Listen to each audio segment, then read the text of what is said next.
আকাশবাণী কলকাতা গ্রামীণ সংবাদ পড়ছি পার্থপ্রতিম মিত্র। রাজ্যের প্রাক্তন মুখ্যমন্ত্রী ডক্টর বিধানচন্দ্র রায়ের ১৪৪তম জন্মদিবস আজ চিকিৎসক দিবস হিসেবে পালিত হচ্ছে।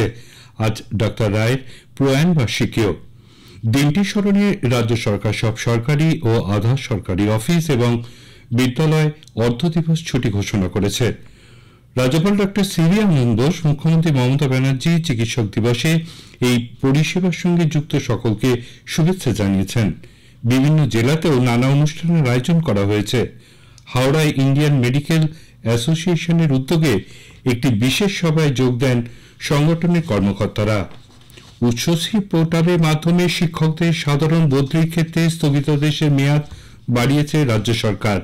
এই মর্মে স্কুল শিক্ষা দপ্তরের তরফে একটি বিজ্ঞপ্তিতে জানানো হয়েছে, বিশেষ পরিস্থিতি ছাড়া আগামী 31শে ডিসেম্বর পর্যন্ত কেবলমাত্র মিউচুয়াল ট্রান্সফার বা পারস্পরিক বদলির প্রক্রিয়ার আবেদন জানানো যাবে এই পোর্টালের মাধ্যমে। উল্লেখ্য, পুরনো বিজ্ঞপ্তিতে এই স্থগিতাদেশের সময়সীমা চলতি বছরের 30শে জুন পর্যন্ত নির্ধারণ করা হয়েছিল। রাজ্য সরকার গোর্খাল্যান্ড আঞ্চলিক প্রশাসনে কর্মরত কর্মীদের ই পেনশনের সুবিধায় অন্তর্ভুক্ত করার সিদ্ধান্ত নিয়েছে। আগামীকাল থেকে এই সুবিধা কার্যকর হবে বলে রাজ্য পেনশন প্রভিডেন্ট ফান্ডের ডিরেক্টরেট থেকে জারি করা এক বিজ্ঞপ্তিতে জানানো হয়েছে। এই জন্য বর্তমানে কর্মরত সব কর্মী ও অবসরপ্রাপ্তদের পেনশন সংক্রান্ত ফাইল আগামীকাল থেকে একমাত্র ই পেনশন পোর্টালের মাধ্যমে অনলাইনে জমা দেওয়ার কথা বলা হয়েছে। দুদিনের বৃষ্টির পর ঘাটাল মহকুমার নদীগুলির জলস্তর বাড়তে শুরু করেছে। রাজ্যের সেচমন্ত্রী ডক্টর মানস ভূঁইয়া গতকাল সেচ দপ্তরের আধিকারিক এবং মহকুমা শাসককে নিয়ে পরিস্থিতি পর্যবেক্ষণ করেন। পরে তিনি সাংবাদিকদের জানান, চলতি মৌসুমে ঘাটাল মহকুমায় 483 মিলিমিটার বৃষ্টি হয়েছে। ঘাটালের শিলাবতী নদীতে জলস্তর বাড়তে শুরু করলেও তা এখনো বিপদসীমা পর্যন্ত পৌঁছয়নি।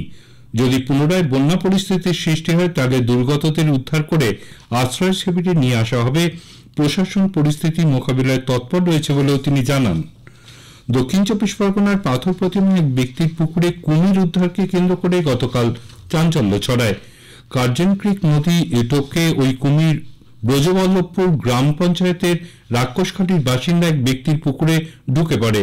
খবর পেয়ে রামগঙ্গা বন দপ্তরের কর্মীরা তড়িঘড়ি ঘটনাস্থলে পৌঁছে পুকুর পাড়ে চারদিকে জাল দিয়ে ঘিরে ফেলেন। ঘণ্টা দুয়েকের চেষ্টায় শেষমেশে কুমিরটিকে ধরতে সক্ষম হন তারা।